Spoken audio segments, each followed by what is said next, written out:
네, 안녕하세요. 오늘은 월촌중학교 3학년 친구들이 이번 1학기 중간고사를 잘 마쳤을 시기인데요. 여러분들을 위해서 선생님이 가지고 온 총평 해설 영상입니다. 자, 여러분들 이번 시험 좀 어떻게 보셨나요? 선생님이 봤을 때는 여러분들의 시험이 끝나고 난 직후의 표정은 바로 여기 있는 유재석님과 동일하게 한박 웃음을 좀 지으셨을 것 같은데요. 자, 왜 이렇게 다들 웃음이 나오는 시험이었을까? 아마 다들 알고 계시지 않을까 싶습니다. 이번 월촌중학교 3학년 1학기 중간고사 시험은요, 선생님이 본 난이도는 중하 정도로 여러분들이 기본기만 좀 잘 다져져 있고 또 선생님께서 하신 말씀과 또 주셨던 학습지나 프린트들을 잘 필기를 해서 공부를 했었던 학생들이라면 그런 성실한 학생들이라면 사실은 좋은 점수를 받을 수밖에 없었던 시험이었습니다. 자, 그런데요. 이번 시험 좀 한눈에 보셨을 때 어떤 식으로 좀 구성이 되었고 작년과는 또 어떤 식으로 다르게 나왔는지를 좀 알고 계셨나요? 자, 이번 시험은요. 전체적인 구성은 총 32문항 100점 만점으로 객관식 문제들로만 구성되어 있었습니다. 자, 그 중에서도요, 3점짜리 문항들이 총 28문항이었고, 나머지 4점짜리 문항이 4문항으로 요 4점짜리 고득점 포인트 문제를 잘 맞추시거나 혹은 이 문제를 틀리셨을 때 점수가 많이 깎여 내려가는 점수를 받아보셨을 수가 있을 것 같은데요. 자, 이렇게 보면은 우리가 여러 가지 유형들을 또 볼 수가 있습니다. 한눈에. 자, 지금 딱 보셨을 때요. 내용일치 문항과 그 다음으로는 어법 문항 요렇게 두 유형이 가장 많이 출제된 문제 유형이라고 볼 수가 있겠네요. 자, 여러분들이 어법 같은 경우는 좀 잘 알고 계셨겠고 또 어휘도 많이 나올 것이라 생각했지만 예상만큼 많은 문항이 출제되지는 않은 것을 확인해 볼 수가 있었습니다. 자, 그러면요. 이번 시험 좀 중점적으로 보셔야 했었던 문법 개념들은 뭐가 있었냐면요. 우리가 1과와 또 2과에서 볼 수 있었던 주요 문법 개념들 뿐만이 아니라 어휘에서 가지고 오는 부사나 형용사를 구분할 줄 알고 있는가 이런 능력을 묻는 문제도 출제가 되었었고요. 그리고 또 be used to 요 의미를 너 구분할 줄 알고 있는가를 묻는 문항들도 출제가 된 것을 확인해 볼 수가 있었습니다.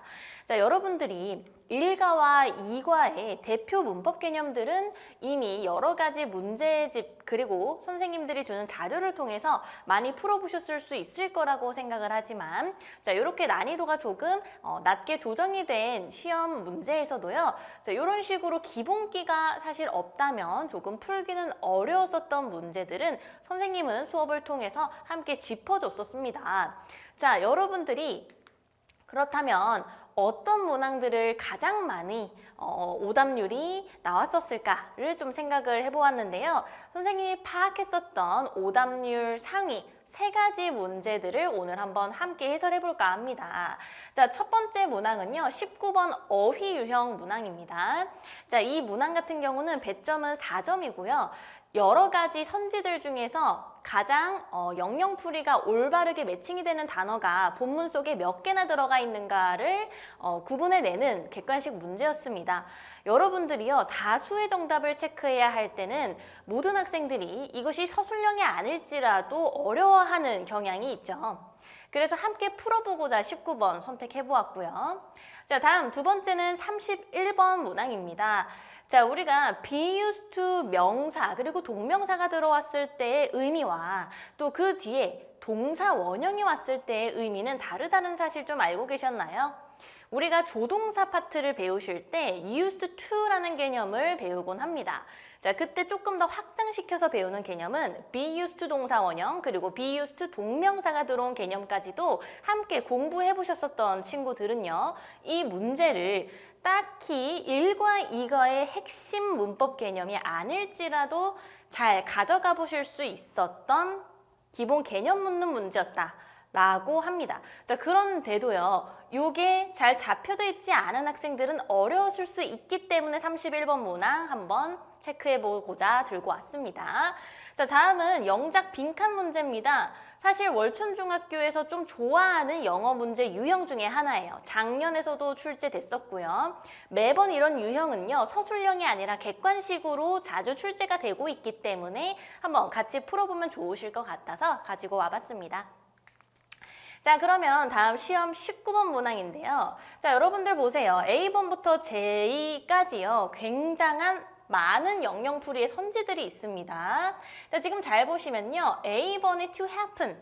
요거는 발생하다, 일어나다의 occur이죠. 자, B번에 not intended to make a profit. 이거 우리 비영리의 라는 뜻의 non-profit이란 단어고. 자, C번은요. 우리가 amount of something that has come out of a container, 이거는 spill이라는 단어가 되겠고요. 자, 한 사람이나 한 단체에 도움을 주기 위해서 돈이나 어떤 물품을 제공하는 행위, donate인데 donate는 본문 속에 들어와 있지 않습니다. 자, 그리고 close to extinction, 이거는 멸종위기 상태인 이란 뜻의 endangered라는 단어 되겠고요. F번 같은 경우 특정한 주제에 많은 경험이나 지식을 갖고 있는 사람, 스페셜리스트가 되겠네요. 자, 그리고 양이나 정도, 그리고 규모에 있어서 그것을 점점 더 키우는 거, increase라는 영영풀이인데 increase 본문 속에 존재하지 않습니다. 자, 그리고요, 하나의 공유된 목적으로 조직된 방식으로 함께 일하는 조직의 사람들, 이거는 organizations라는 단체라는 뜻이죠. 자, damage caused to water, air, etc. 이거는 pollution 되겠네요.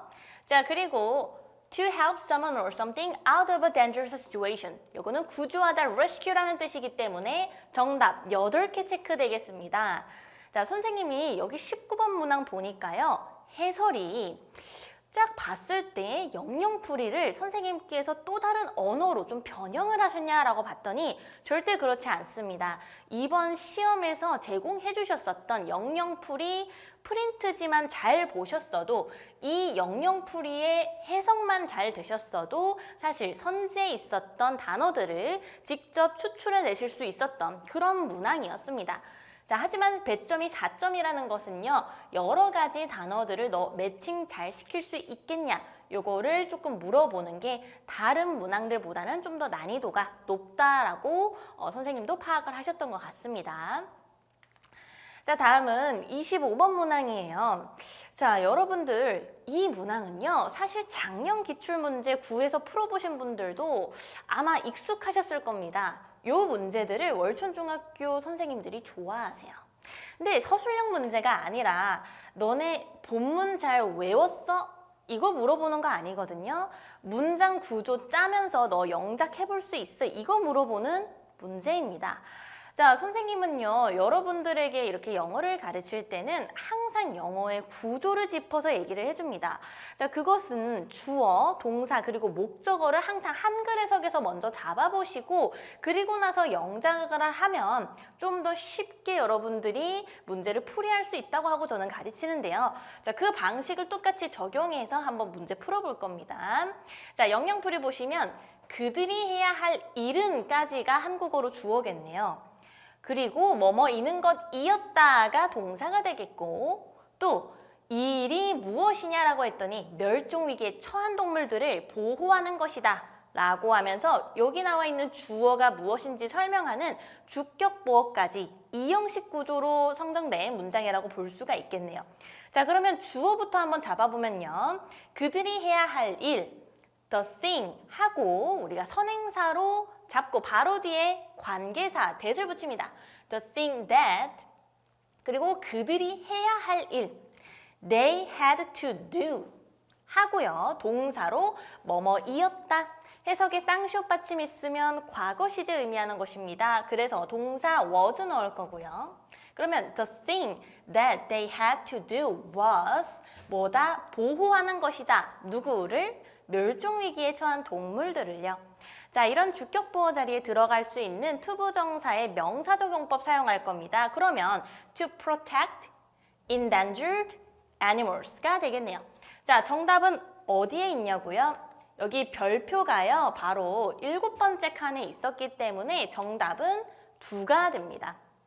자, 여러분들 사실은요, 본문을 다 이제는 암기를 하나하나 하는 것은 좀 힘듭니다.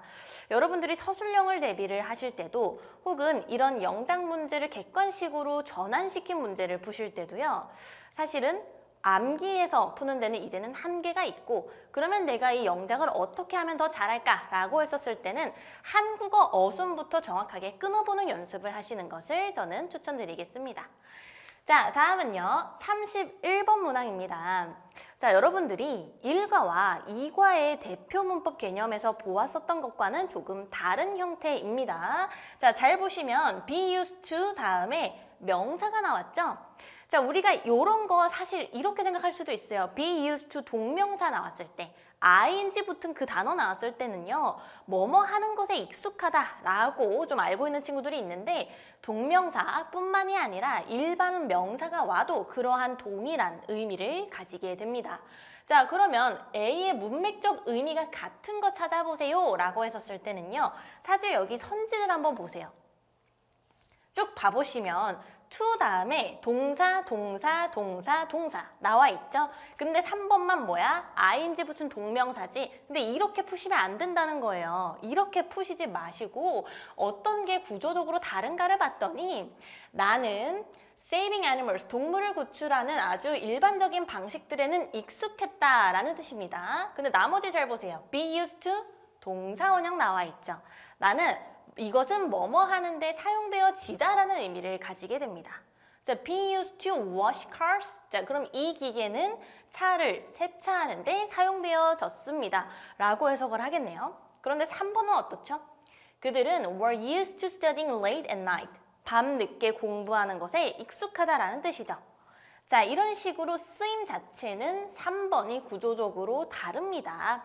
하지만 여러분들이 이런 문제를 공부를 하실 때는요, 이 오답을 하실 때 be used to 동사 원형뿐만이 아니라 동명사와 명사가 왔을 때, 그리고 또 be가 없을 때 used to 동사 원형의 의미는 또 어떤 것들이 있는가까지 확장시켜서 해설해 보실 줄 아셔야 합니다.